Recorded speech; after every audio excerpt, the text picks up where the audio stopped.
Show us your belly. How many weeks? Almost 7. 7 tomorrow.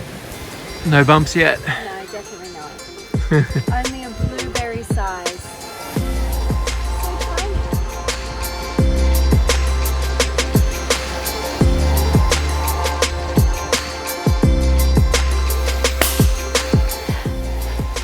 We're ready. We're ready. Yeah. You got something in your hair. Have I? Come here. Look handsome. Oh, thanks, darling. You do. Welcome to week 6 of our pregnancy vlog. So it's been an interesting week because week 5 there was no real signs of pregnancy. No, there was.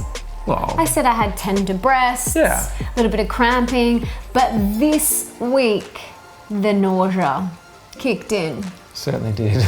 It did. And I want to share, I've got a list of things that I want to share with you that we did this week. But first, some exciting news. We locked in our midwives, which is very exciting. We went and met with them on Monday. They are incredible. They're very spiritual. They're very connected. What do you love about them? They just feel like extremely wise elders, although one of them is not particularly old, the other one's not that old either, but they do feel like they're very wise elders. And they are like a Swiss Army knife of everything you could possibly want in two people. Yeah. So we're super, well, I think relieved and excited about that. Yeah, that's locked in. And the way that it works in Australia, I'm not sure about other countries, you have to have, if you're having a home birth, you have to have 2 midwives present at the birth. So we've got 2 incredible midwives that we're so excited to have. And we are about 90% sure on our doula, but we're meeting with her in person. We've had a FaceTime with her, but we're meeting with her in person this weekend to work out if she is going to be our doula. For us, we really wanted to meet these people in person. We are all about energy and we really wanted to feel their energy, and you can get such a better understanding of someone in person as opposed to on the phone. And so we had to go and meet them, and we're meeting the doula on Sunday, which is super exciting. So that's kind of the exciting things that have happened this week. We watched Ina May Gaskin's birth story documentary, which I highly recommend watching. It's so great, so inspiring. But other than that, the main thing that has happened this week is the nausea has kicked in. Before you go into that, I want to say something about the midwives, because there was something that we learned that was actually really interesting. So the first thing was that our doula is a registered nurse, which is interesting because if for some reason our midwives get split up, Like say one for some reason is at another birth, which never happens. Very rarely happens. It's only happened once in their whole time working together. If that did happen, then our doula can actually turn up as the second person because they need a registered health practitioner or medical professional, I think it is. So that's an interesting thing to think about if you do have a doula, that they are actually a registered, I think it's registered medical professional. Yeah. I think it was. The second thing was that our midwives are not registered for hospital, what do they call it? Visiting rights. Visiting rights. Okay. Yes. So explain what that means, because this was something that we learned this week. So if your midwives are actually, I think, registered for visiting rights, or if they have visiting rights at a certain hospital or hospitals, then that means when they actually get to the hospital... If for some reason you are transferred to a hospital. Which again is extremely rare in home births because you don't really end up home birthing if there's any risk, right? So if there's any particular risk, then you end up doing it differently anyway. So it's extremely rare. I think they said like 4 times as long as they can remember. And they're doing lots of... They do 4 births a month, Yeah, and they've been doing it for 20 years. So I think it's less than 1% transfer rate, something like that, right? But if your midwives do have visiting rights, then when they get to the hospital, they have to play by the hospital's rules. That's what that means if they have visiting rights.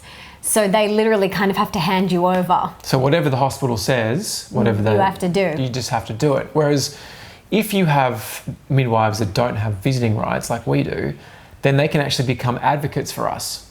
right? So they're actually there for us to advocate for our actual birth plan, and they can make sure, and they can speak for us.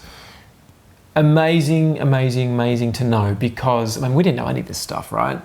But now we're getting our heads around it. All these things make such a difference, because just in case something did happen, you don't want to end up all of a sudden, boom, epidural, boom, cesarean, boom, it just like happens like that, when that wasn't in your actual birth plan, right? So we're excited about that.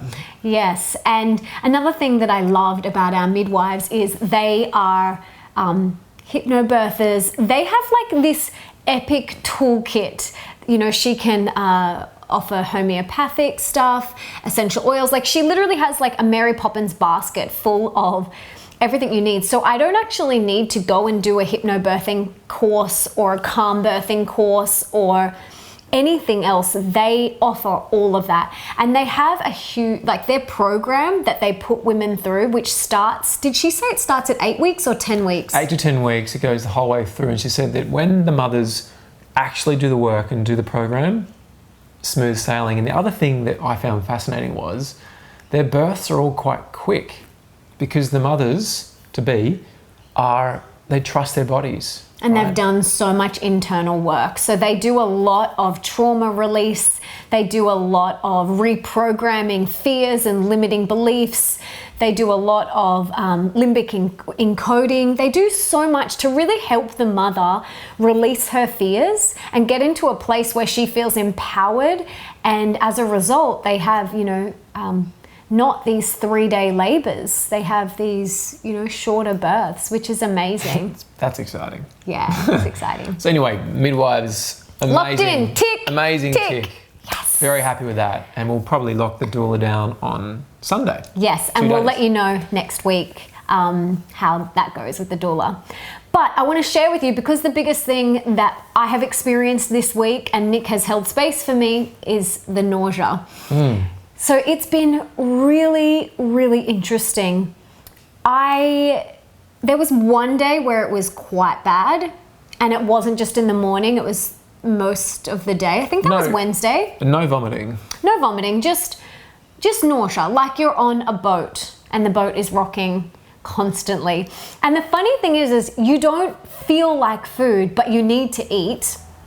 And you don't know what you want to eat. So Nick's like, what do you feel like? I'm like, I don't know. And this is so weird for me. Like, I'd make my favorite smoothie that I have every morning, my favorite smoothie bowl.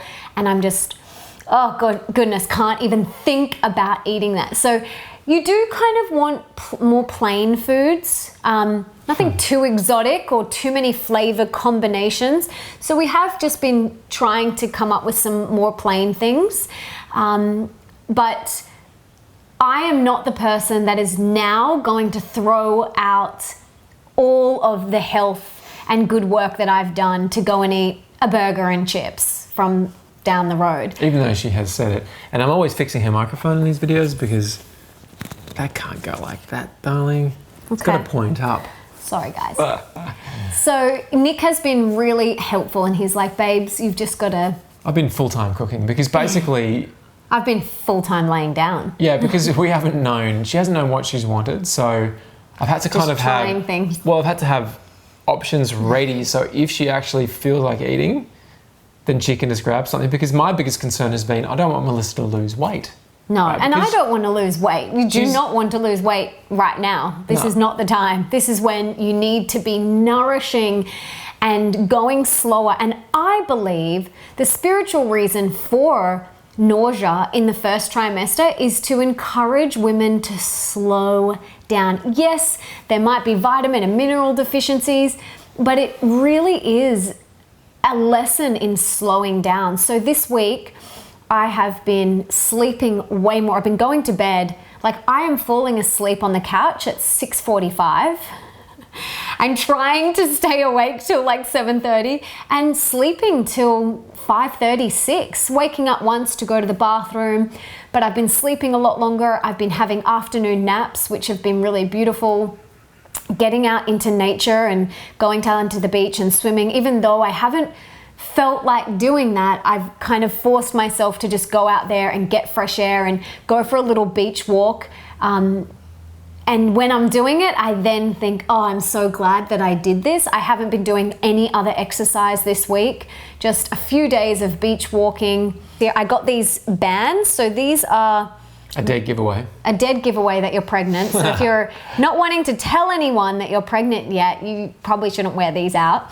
But these are for seasickness and pregnancy, and basically they're acupressure. So this point here is an acupressure point. Like if you get acupuncture, they will tell you that this is a point that can alleviate nausea. And also in here. So Nick has been pushing in here for me, and I have had these bands on 24/7, except when I'm showering or at the beach. So they have really helped. Then also my acupuncturist dropped over some homeopathics, and these have been incredible. I have been putting 4 under my tongue and leaving them. I only got them yesterday. And today I'm feeling so much better. In the morning you're a lot better. Yeah, yes, definitely. What else? Yeah, sleeping more, naps, and just eating lots of plain food. And the weird thing is, ever since she got pregnant, I was like a champion sleeper. And since Melissa's got pregnant, my sleep has gone completely out the window. I don't know what's happened. He's like tuning into me. Oh, I'm so desperate for a good night's sleep. Oh, I woke up at 1:45 this morning. 1:45. 1:45. Got out of bed at 3. Thought I'd just do some work because I just can't sleep. It's just so bizarre. I'm wearing an Oura ring. I've got one too. That's a pretend one. Yeah. She's measuring the size. You got to order the right size first. Anyway, I'm tracking my sleep, and last night was pretty horrific, wasn't it? Mm-hmm. My REM sleep was just like non-existent, which means I'm not getting rested properly, not repairing. And this probably would be a good thing for pregnant women to be able to track. It tracks it's amazing for women, your sleep, it tracks your steps, it tracks your recovery, everything. Your body temperature, your heart rate variability. Mm-hmm. It's really, really useful actually. Highly recommend. And I bought that for Melissa because I felt like she'll know from that when she wakes up in the morning, she can look at her data and it will tell her how rested she is, how ready she is for the day. And if it says that her readiness score is low, then she's not going to do too much. But if it's high, she'll think, okay, maybe today is a day for a walk. And you can put them on airplane mode. This is an airplane mode now. There is 0 Bluetooth, 0 EMF.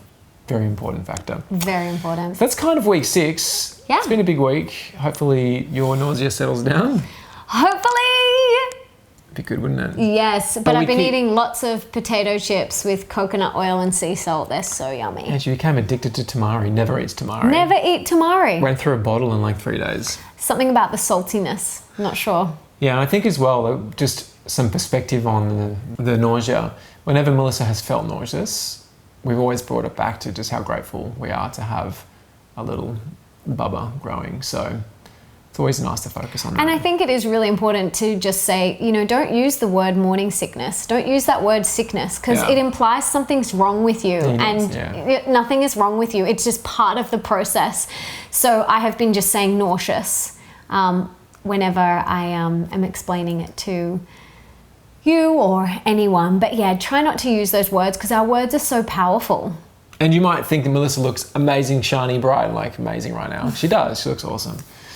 But the reality is we're doing this most of the way through week 6 and at a time of the day where she felt like she could do it. Which is the middle of the day. So I've found that for me, the middle of the day, if I want to do any work, that is key. So in the morning, I need to take really slow. Well, this week I've needed to take really slow. And then around dinner time as well, like that 5 o'clock, 6 o'clock, I need to take a bit more slow. So another thing that I've also done is cleared my calendar. Yeah. And cleared my calendar of anything unnecessary for the next 6 weeks.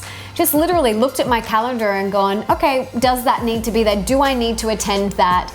And just created more white space for myself just to be, because this is the time, during pregnancy is not the time to be pushing yourself, not the time to be saying yes and people pleasing. This is the time for you to rest, to nourish. You now not only have yourself, you have another human being growing inside you. Crazy. That needs your love, your rest, your attention, your care. So, up the ante on self-care. This is your opportunity. I've made some white space? I've made some white space too for cooking. For me. He's the best. I've enjoyed it though. Yay. So that is week 6. Yes! Hope you've enjoyed that, and stay tuned because we're also releasing the supplement video soon as well. Check that out. Lots of love, guys. Thanks for watching.